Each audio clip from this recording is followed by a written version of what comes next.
like to welcome everybody. My name is Alan Weinberg. I'm with the library, Hadley Public Library. I'm one of the trustees. Patrick Barrezo over there is the library director. And I want to welcome everybody. The library is really thrilled and excited to be able to welcome this beautiful and important piece of Hadley history to the library. And we have some honored guests. We have the artist, John Gnatek, with us and his family. John, thank you for painting this. We have Ted Michkowski, who's not able to hear, who donated the painting to the library. He owned it privately for many years. And if he was here, he'd be telling you stories for about 4 hours. Representing Ted, he's not able to be here. Representing Ted is Ray Michkowski, his nephew. Thank you for coming, Ray. And we also have Mary Thayer, who is sort of a go-between between the library and Ted to ensure that we could get this beautiful thing into the library. And I'm gonna just say a few words, and then Mary will tell you a little bit about the history of the painting and of the mural. So obviously it's a mural of historic scenes and buildings in Hadley.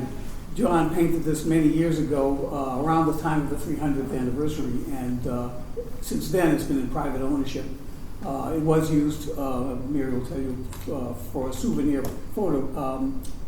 postcard for the 350th. And then Ted generously donated the mural to the library, and we're really happy to get it. As everybody knows, Hadley's not just a beautiful town, but it's very rich in history, 350 years old. And the painting shows some of the, unfortunately, gone, no longer with us buildings that were here. And we hope that one of the missions of the library is to help people in the town learn more about their history. And we hope this will be a catalyst for that. And also it goes hand in hand with our new local history room, which is being named for Margaret Freeman. Margaret and Jim Freeman were also very active in town. They were a lovely couple. They both passed away, unfortunately, last year. And his family has generously donated money so we can name that room for Margaret Freeman. And that room will have a lot of the history of these buildings and other things in Hadley. So I'd like to introduce Mary Thayer. She was the chairman, one of the chairmen of the 350th. She's been very active in historical things in the town for many years. And she can tell you a little bit more about the history. Great. Mary, thank you. Thank you, Alan.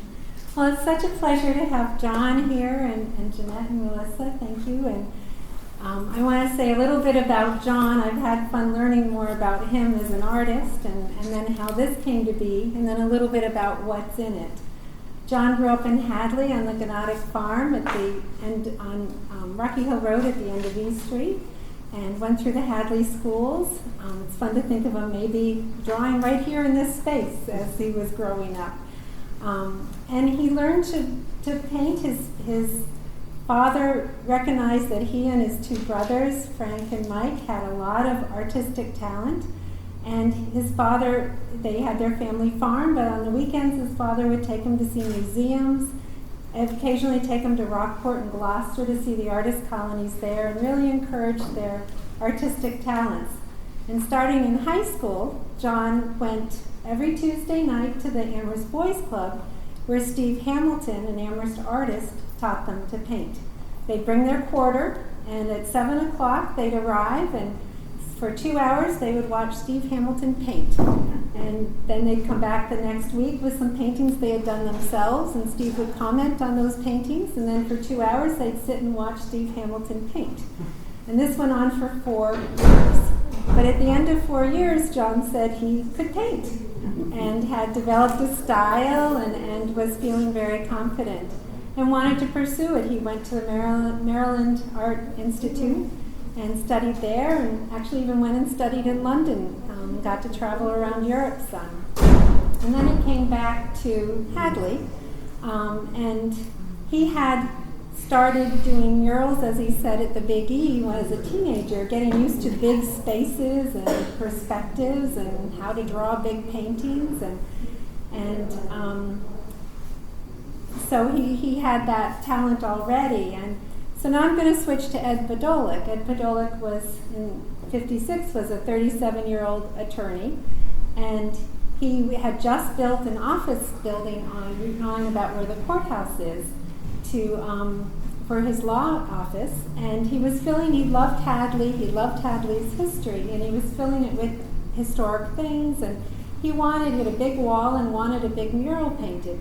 So we talked to John here, this 24-year-old painter, and asked him about doing a big mural. And John researched buildings, he researched historical parts of Hadley, he went around and sketched tobacco, he found an old buggy rotting in a field that he sketched as for something to base that on, and started putting it together. But he had a few challenges. He had to stretch the linen canvas over the frame, and he talked to Carl Bakula, Tom Bakula's uncle, and asked him to do the work, but he couldn't pay him in money, so he ended up paying him in one of his paintings to get it started. And then he needed a place to paint it. His family farmhouse was not the place to be working on painting this size, so he actually set it up in Ed Podolik's office space in his building and went every day and painted it there.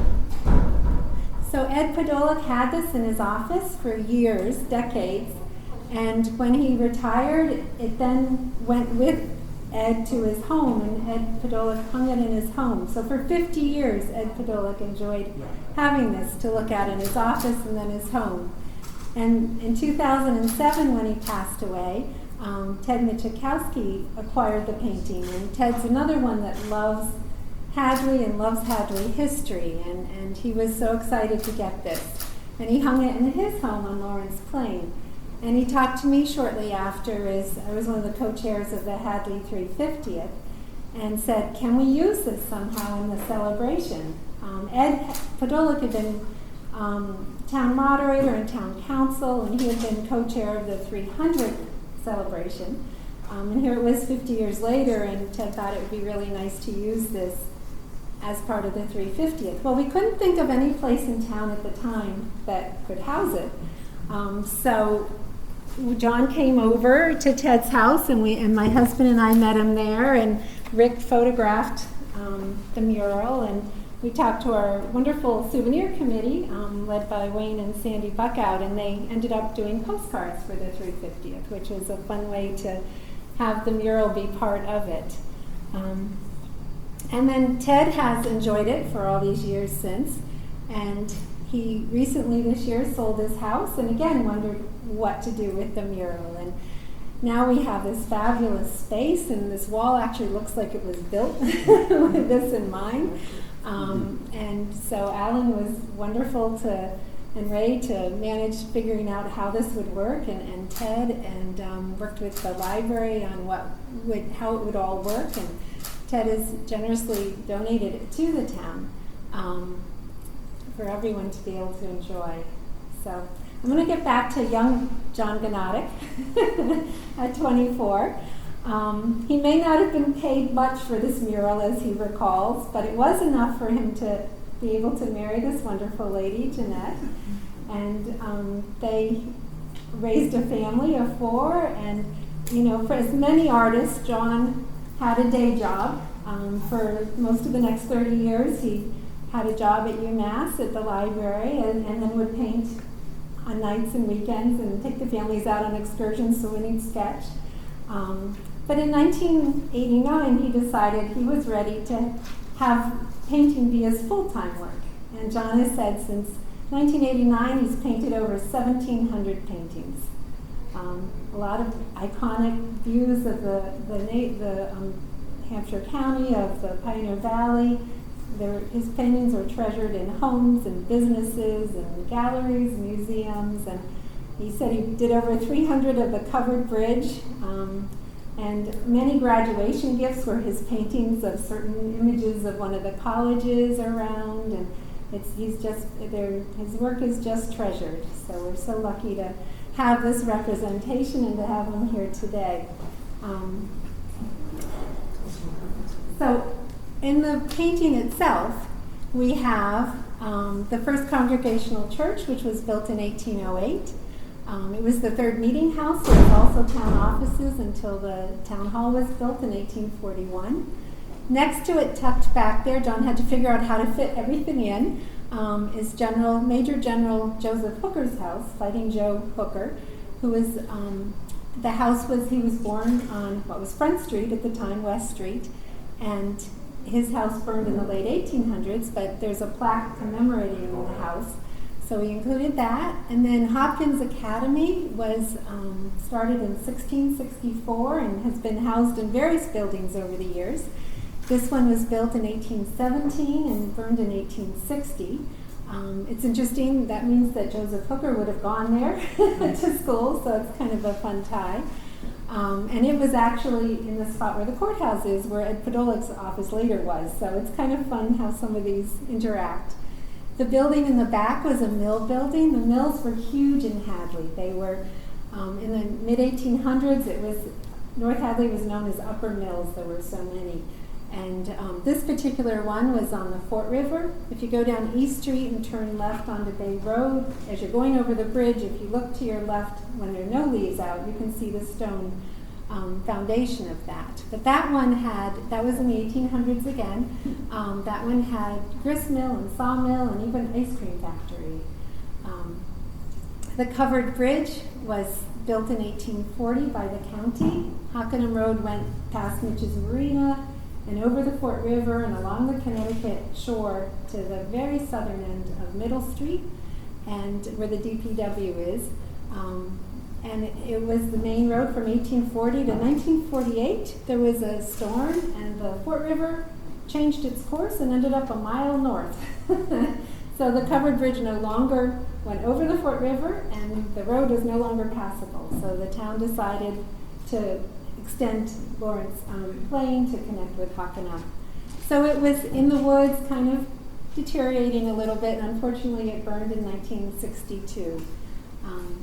Up on the top of the mountain is the Mountain House. It was built in 1851 by John French and expanded to 1861 to pretty much what we see today, and it was a huge tourist attraction.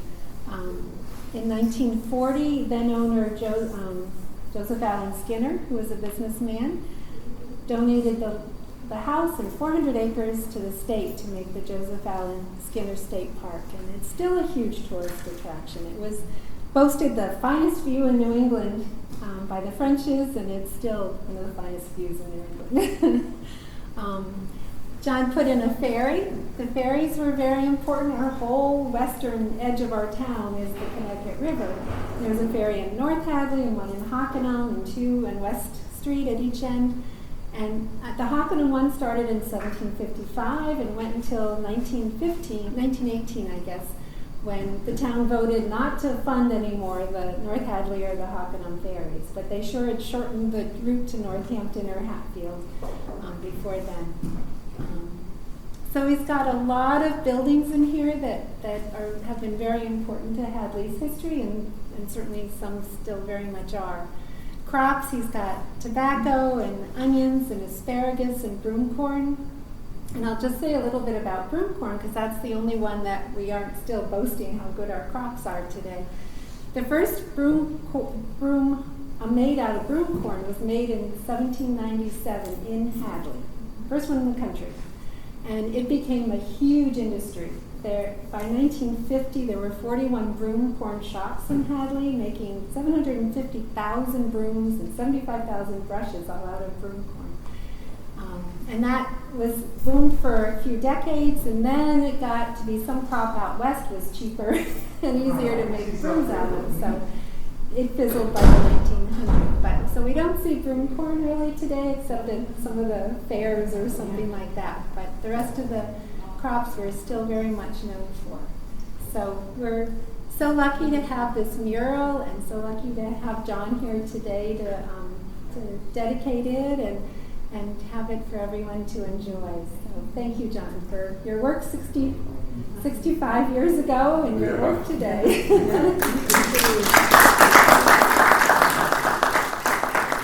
Thanks, Mary. And again, I want to thank Ted Michkowski and Ray, his nephews here, for donating this wonderful painting to the town. If Ted was here, he'd be talking for hours about it. And he has plans, he still has plans for making prints of this and selling them for charity and doing other things. And John and his family for coming with us. Does anybody else would like to say? John, would you like to say anything? Pardon? Would you like to say anything? Say anything? Yeah. The floor is yours if you'd like to. We're not forcing you. I counted up from 89, when I quit working at the university, I did 14,000 things. Oh my goodness. All the way.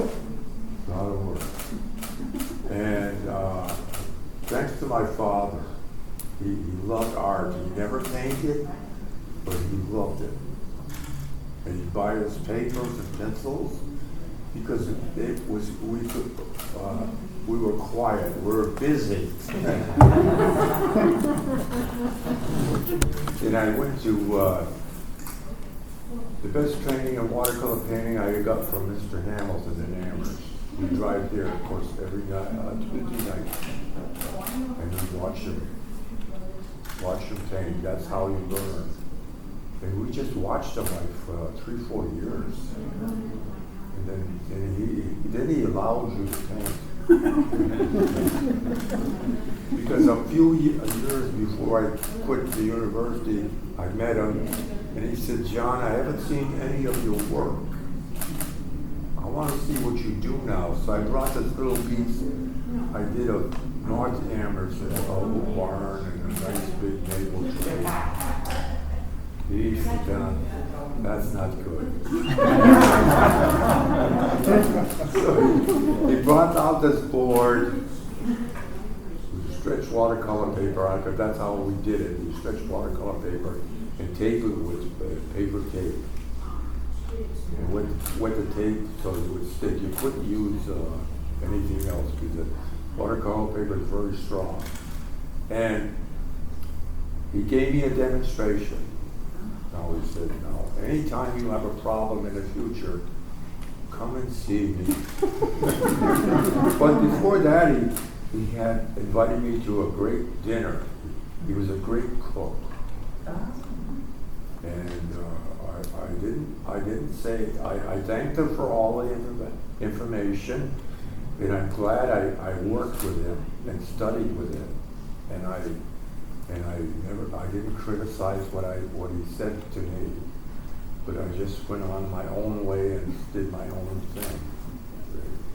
And I should mention that many of John's paintings are now at the Michelson's Gallery in Northampton, along with other well-known artists. John's pretty famous, Yeah. and I have 3 of his paintings in my house. I try to snap them up when they're cheap, and now they're a little bit harder to find, and they're very valuable. And as Mary said, they are treasured because they show local scenes, things that people love around here.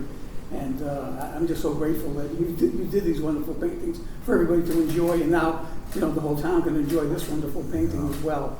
I also want to mention Hadley Media put together a very nice slideshow about the mural.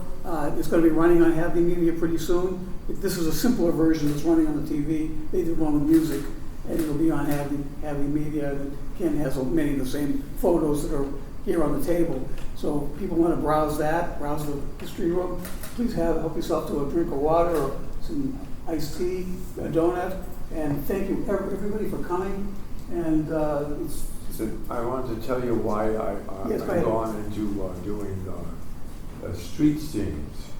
Yeah. I was exhibiting in Wilmington, Vermont. And one elderly woman said, "I'm getting sick of your birch trees." never. She says, "Why don't you paint the buildings in my town?" What an idea. Yeah. And everything I did, I would sell. And then when I exhibited in Maryland or anywhere else, I do street scenes of Cambridge, Maryland. I would sell them. Sure.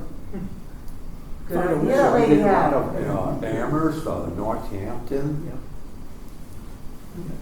Did you get a painting out of the deal? Patrick, the Did you painting get around a the corner, is painting that out of the by, deal, John? I think it was by one of your brothers, the one of East Hampton. The night scene? Yeah, Yeah, I think that's Michael. I believe so. Yeah, we have one of Michael's paintings of East Hampton street scene Yeah. hanging on the wall down, a little bit down Nice. further. And of course, we have this one.